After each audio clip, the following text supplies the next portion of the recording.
Board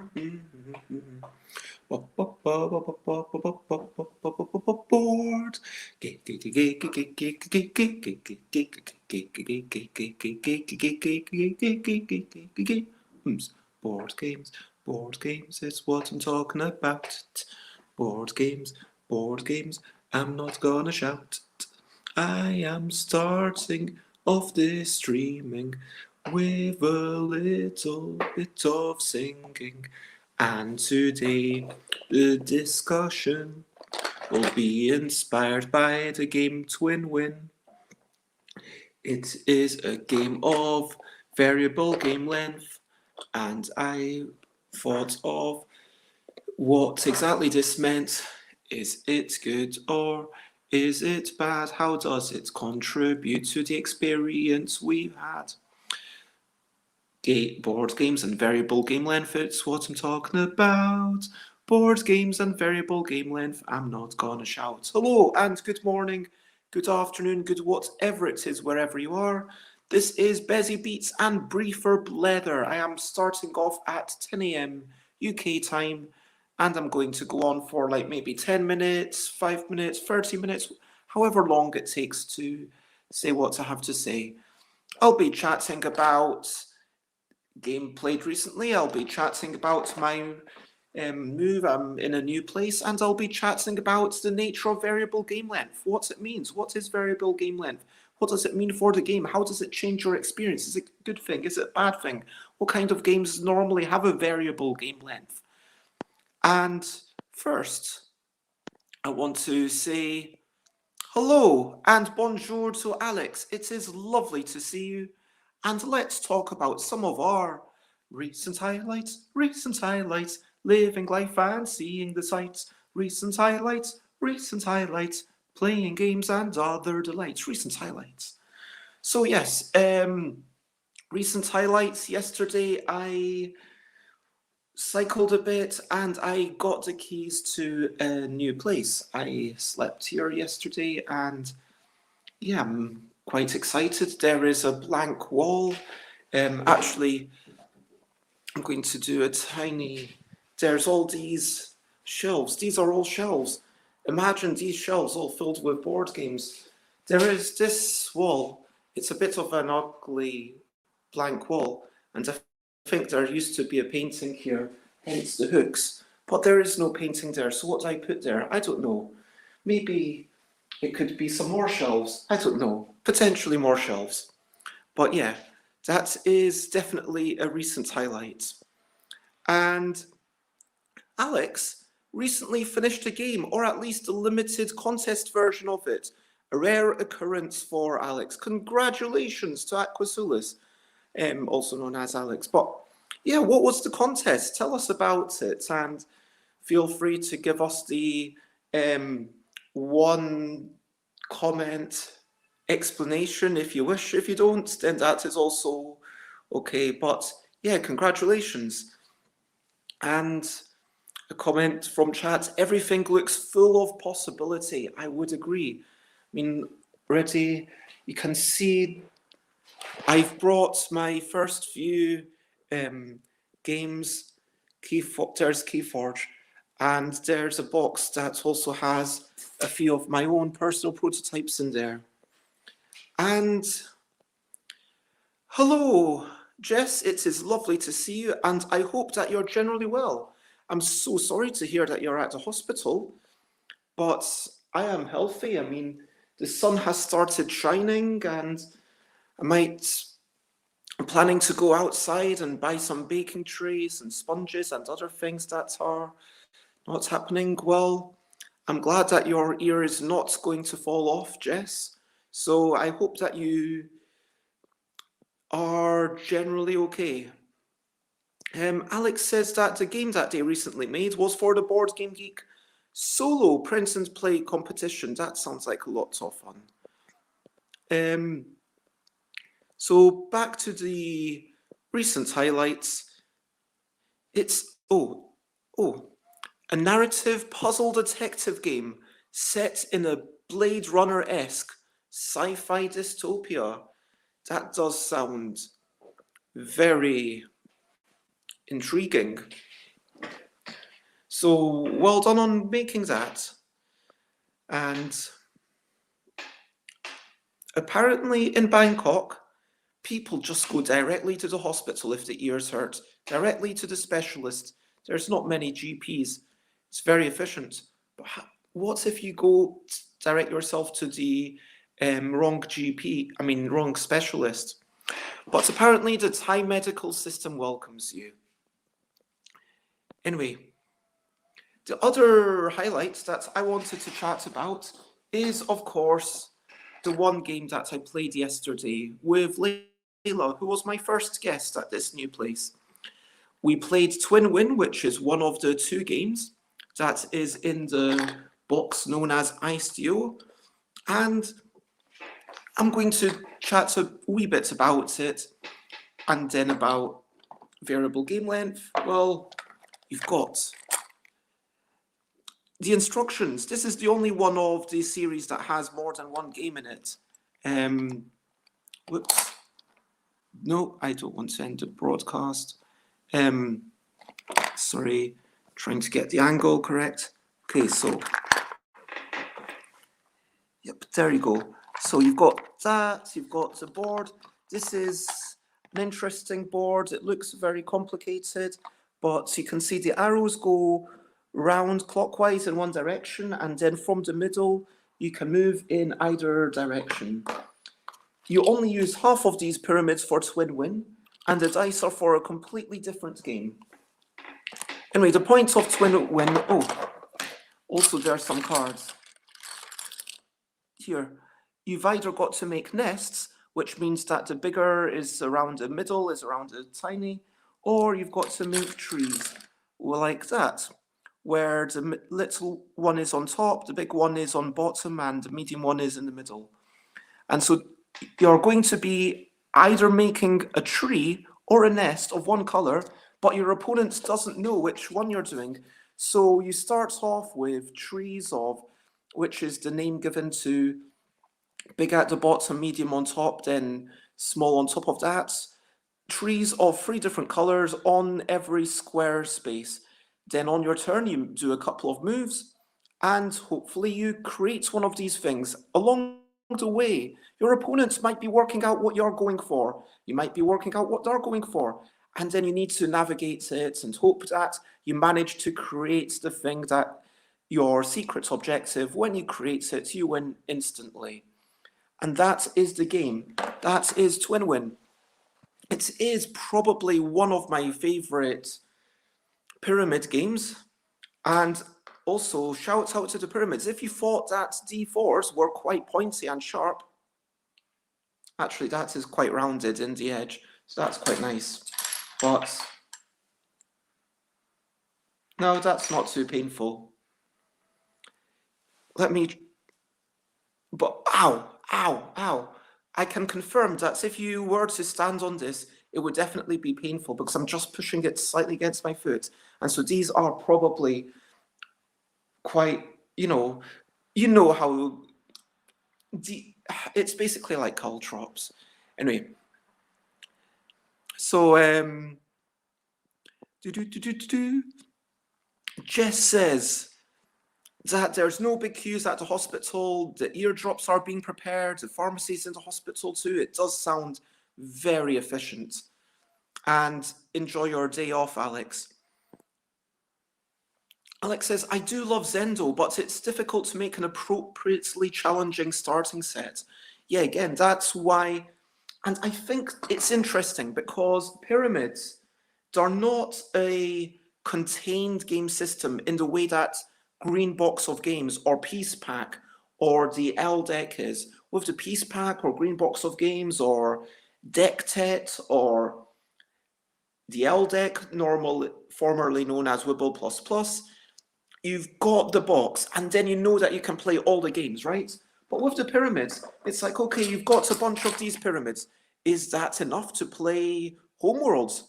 No, it isn't. If you want to play Homeworlds, well, you need to have 9 of 3 different colors, not just... And so, yes, once you've got to a certain number of pyramids, there is some sort of utility. There's some sort of cross-pollination.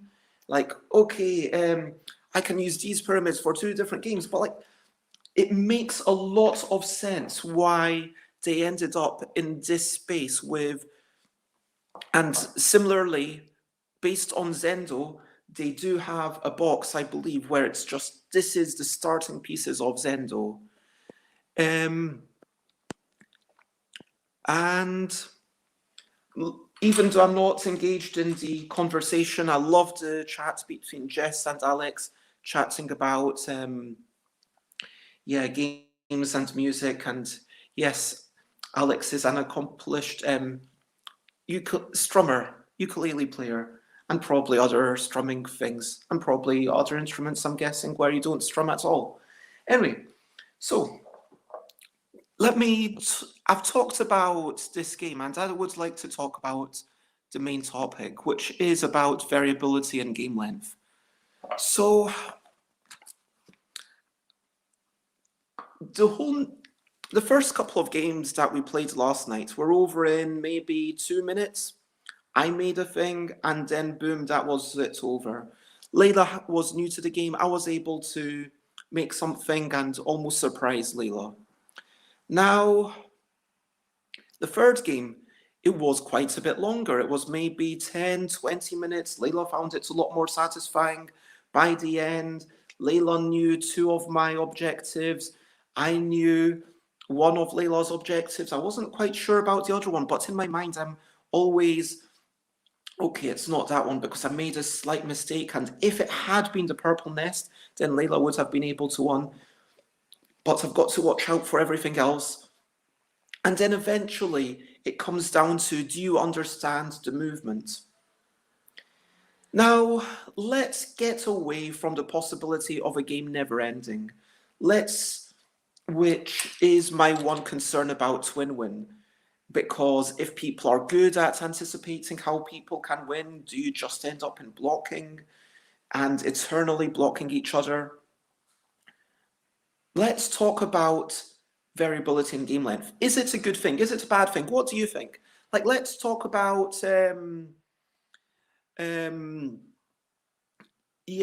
let's talk about Kitty Cataclysm. Like, Kitty Cataclysm can be over in 30 seconds, and it can be over in, I think the longest ever game in that I've seen is 19 minutes. That's with people who are playing very slowly, but typically it's like a 12-minute, 7-minute, 5 minutes, but sometimes it goes on a bit longer. Now, is that a good thing? I would be interested to hear what you think, Alex and Jess. Do you like a bit of, oh, I don't know when this game might end? Because the alternative is that you've just got a game, and then every turn it lasts maybe 10 turns. You go turn, turn, turn, turn, turn, turn, 10 turns, and then at the end of 10 turns, whoever's got the most points. I mean, it's kind of the race element, the first to do something versus the set number of points. Like if we look at, I'm actually now struggling to think of some good examples. I mean, Keyforge, some of the decks could be a lot faster than others, like Magic the Gathering. You know, some of the decks could be like theoretically do a turn 1 or turn 2 ending. But yeah, then you've got games with a turn track. That's it's like, okay, we are going to go for exactly this many turns. And yeah, Happy Pigs. Happy Pigs is like the epitome of this. For those who don't know, I think there are exactly 16 turns. You get to do exactly 16 actions. And you need to, you get to know that you're going to do 16 things. What are you going to do each turn? Well, that's the strategy. Jess likes the uncertainty. I could see that coming. Alex likes a bit of variability because it adds to the excitement of, will I be able to complete X in time? Yes, exactly. Like that's anticipation. I mean, that sort of, it reminds me of Coloretto. For those who don't know Coloretto, it's a fantastic game, one of my favorite games. You're putting cards in different piles, And then each turn you either add to a pile or you take a pile. And sometimes you add a card to a pile and you're like, oh, this pile is really good for me. Hopefully it's not so good for the other people, because there's, people want slightly different things during the course of the game. And then you've got this tension. Is someone else going to take it? Are they going to take it? Are they going to take it? And then when it gets back to me, like, phew, no one took it. I can take this pile that is good for myself. You've got that sort of tension in Manhattan Project, which I played last Wednesday, which was, okay, 5 players, and there was one player who was so close to winning. It was like, oh, have you won? And then we're like, no, I've not won this turn. Oh, have you won this turn? No, I've not won yet this turn. And it's like, okay, if you, oh my gosh, I could win next turn.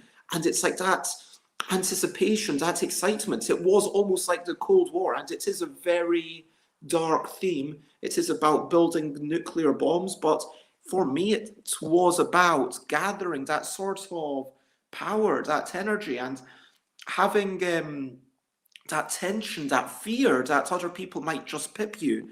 That definitely added to it.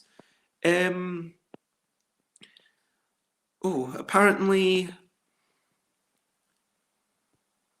everyone in the hospital waiting room is listening to me. I mean, do you not have headphones, Jess? That doesn't sound good. I can say, sure, I can say Sawadee Ka and Kopkun Ka. I think Sawadee Ka means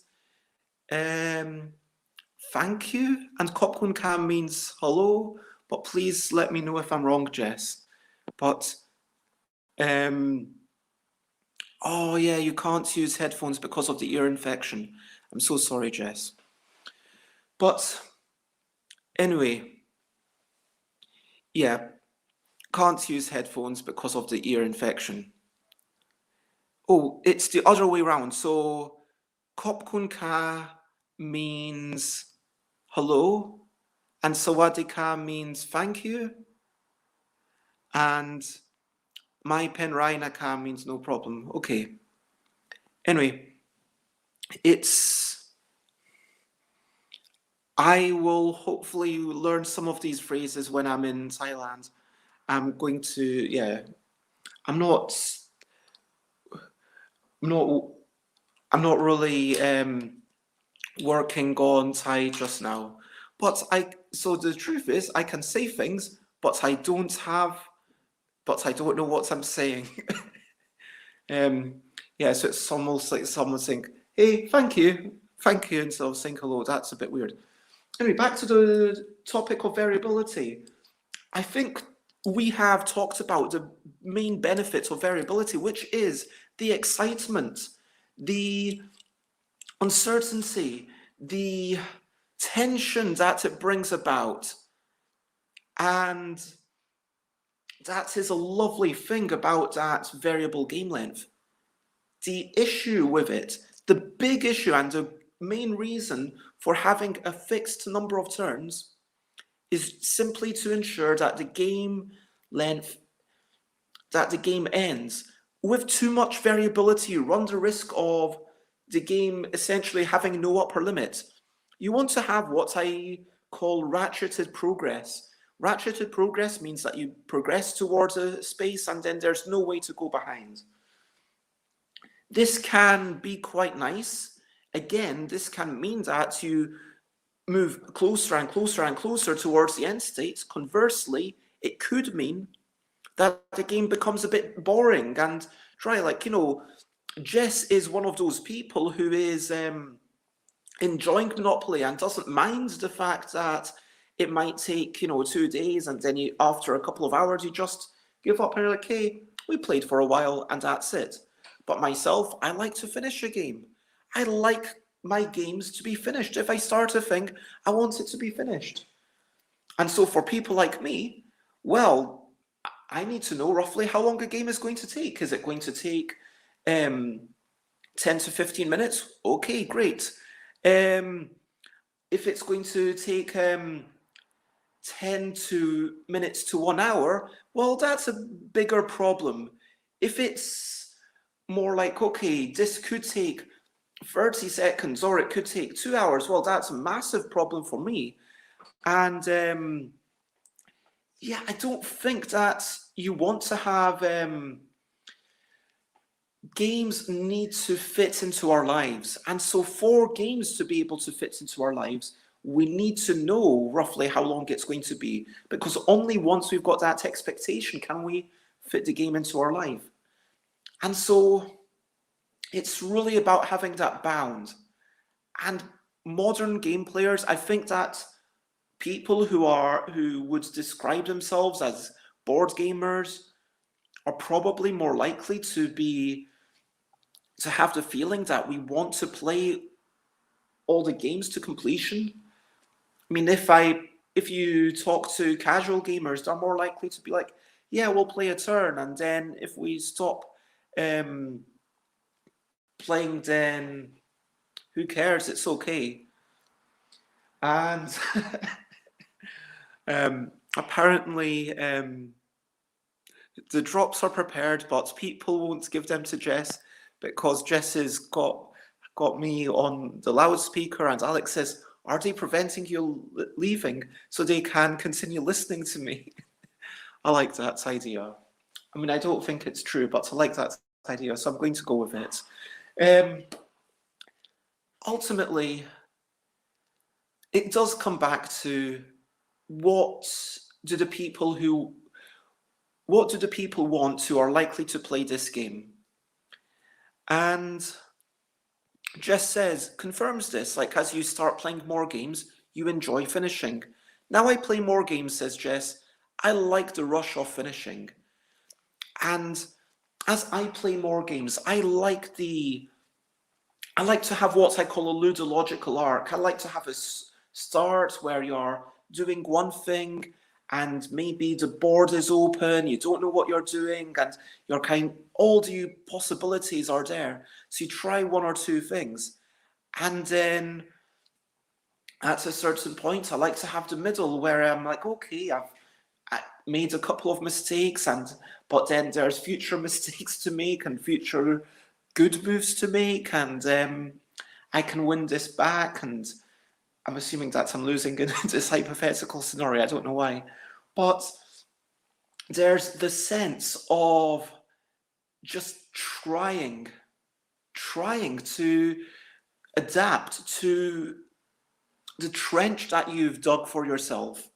And then in the middle game, you're wrapping up, things are winding down, maybe you have a bit of a climax or a denouement, and it's ramping down, and then suddenly it's like, waha, someone won. Or maybe it's like, okay, I think someone's about to win. And the truth is, in a game, as opposed to a book, like in a film, once you've tossed a ring in the volcano or whatever, I think that you want the kind of closure of seeing all the people come back home and then having those parties and all that. I think that it's nice to have that wrapping up, but in a game, once you've actually seen who wins the game or how the game finishes, if it's a game where no one actually wins, then after that you have the chat. You're with other people. Then you're already in that context where you can discuss it with other people, and you can say, "Oh, that was nice." And I think that the discussion sometimes becomes part of that denouement, if you know what I mean. Alex, I'm assuming this is a joke, says all games should be variable length because nobody should be required to finish a game. I'm like, sure, but if you want to finish a game, you should be able to come into a game knowing that you will have the joy of finishing it. If finishing things is important to you, I believe that people should have that option open to them. I mean, Alex says, if a game is really bad, it's okay to say, actually, this is a 5-minute game. 100% agreed. I think that, and Alex says, that's not a joke. Well, okay, there's surely a bounding limit, isn't there? I mean, look, I Kitty Cataclysm, if you make it through the deck, that is the end of the game. And there's a lot of cards where you have to lose cards, you have to draw a bunch of cards, and there's enough cards of that sort that either you're going to run out of cards triggering the end, or you will burn through the entire deck within like 10 minutes, and that triggers the end.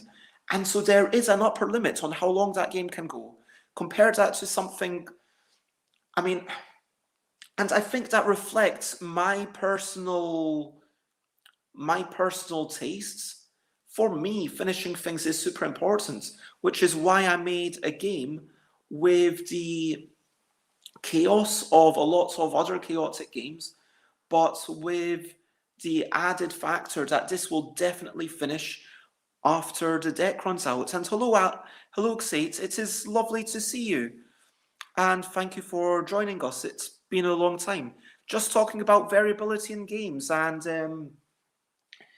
do you prefer games that might take half an hour or might take 2 hours, or do you prefer a game that's always going to take 1.5 hours? And that's the question, like about variability in game length. What do you prefer? And yay for Jess, who just got her eardrops. Jess says, I think whatever activity you do, whether it's a sport or an activity for procreation or a game, you get more into the rush of the ultimate high the more times you do it. Interesting. So, yeah, I'm not 100% sure what you mean by that. And, like, can you give me some family-friendly examples, maybe? I mean, are you basically just agreeing with us that the more you play board games, the more you want to finish them? That's what I'm gathering from that. Xate says, I prefer the length of the game to be about the same each time and for it to be longer. Sure, Xate does prefer longer games, but the key thing, talking about variability, prefers the game to be about the same each time. So that's, again, we can sit down and we can know, okay, this is going to be between 90 minutes and 120 minutes. Okay, great. Whereas if it was like, ooh, it might be 30, it might be 90, well, that's a bit more of a problem. When you can finish a game, then you get to rush. So you get more into getting a rush. It's the climax of the game, says Jess. I can see what you mean. Yeah, and I do agree with Alex that it's important that we don't get addicted to that ending, that we are happy to say, okay, you know what, I need to go away. This is taking a bit longer than expected. I have to depart. And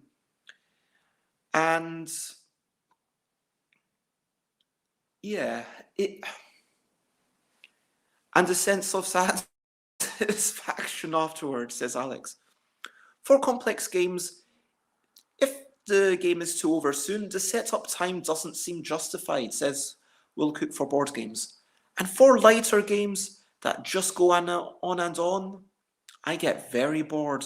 And that's another key thing. Like, for me, the nice thing about having some, cap on how long a game can take, something that says a game can only be within these certain limits, that means that the game is hopefully going to have a suitable amount of randomness, a suitable amount of strategy, a suitable amount of depth for the length that it is.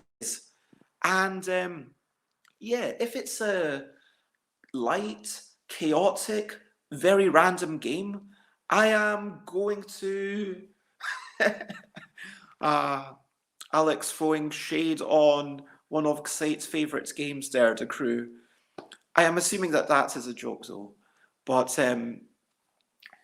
yeah, it's weird because, yeah, I do sometimes bash on aspects of games. But anyway, yeah, if it's like a very random, very chaotic game, I would be annoyed with it if it lasted too long. Having said that, if it's something like Cosmic Encounter, where there's variable player powers and it's all about the politics and it's all about the tomfoolery and stuff, then sure, I know going into it that that's about, 45, 60, 70 minutes. And it lets you know up front what you're getting yourself into.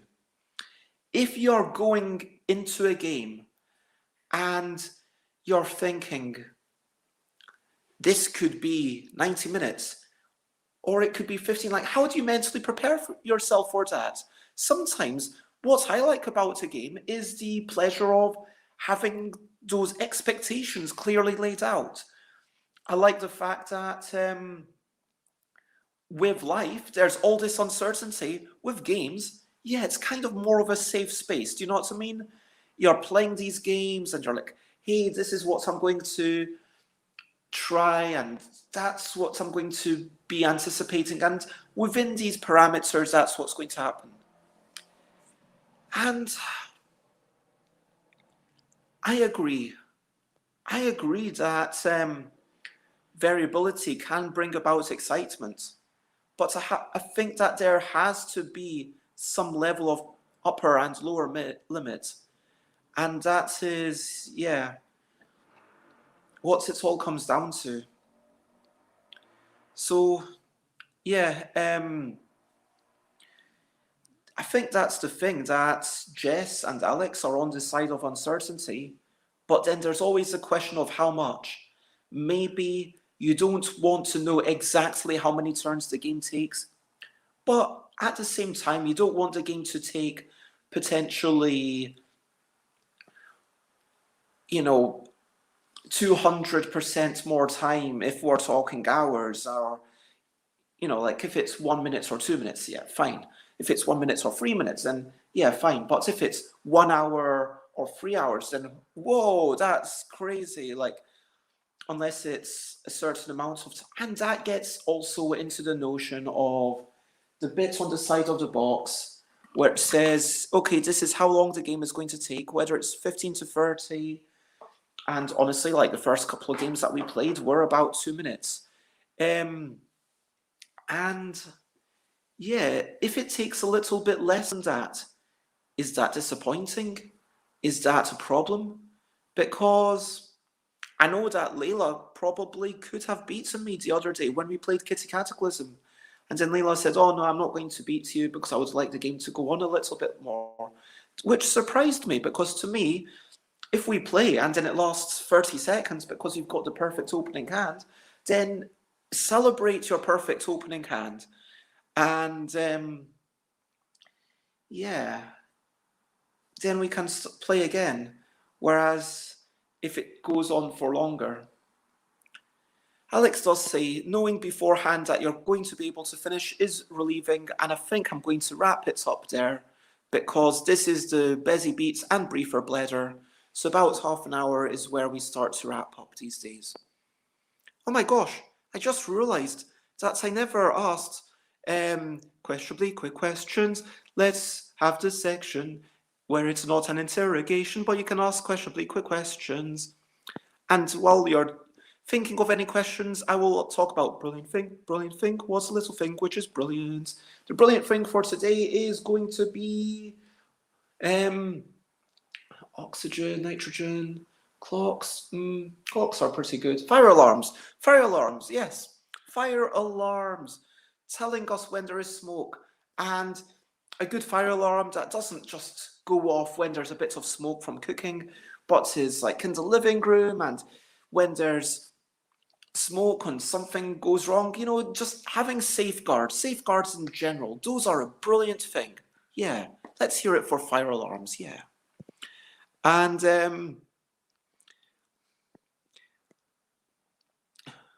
30 seconds is a bit short, says Alex. Yeah, but if restarting takes you all of like 5 seconds, then surely it's not an issue, right? For a game, mortality, finishing things, let's go deeper. Haircuts are brilliant things, says Xate. I am getting my first haircut since COVID today. Congratulations on the haircut. I hope it's fantastic. And as for questionably quick questions, Alex asks, what is your favourite use of the word drop? Drop it like it's hot. I think that's a good song. Drop it like it's hot. Drop it like it's hot. That's my answer. Xate is having the haircut specially for us, and I hope you have a fantastic time. And I think that Vagard is, I need to remember this, I think it's hall 3, J111, although hall 3 seems like a really big hall to be in. That can't be right, can it? But I will double check. But yeah, I will tell you all which hall Vagard is in, and if you can take a photo, that would be really awesome. Jess says, got a fish burger and some cotton wool bugs. That fish burger does sound exciting. Kitchen ones are usually heat alarms. Yeah, unless they're... Yeah, and like if they're improperly fitted, then they just go off when you're doing bits of cooking. Jess, talking about drops, Jess likes raindrops.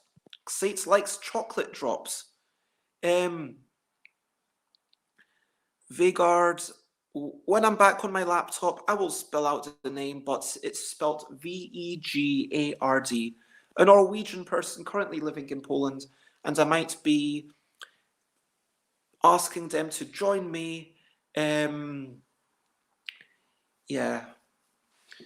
So, yes, I am sure I will enjoy experimenting with 7-Eleven food in Thailand. That does sound fantastic. And at this point, I always like to ask, so over to you, what are you up to? You can share, but only if you want to. What are you up to today? Is there something that you're looking forward to doing? Like a haircut? Is there something that you have to be doing, but you're not particularly looking forward to doing? But maybe you feel like if you tell everyone about it, then you'll be more likely to do it. Either way, feel free to tell everyone.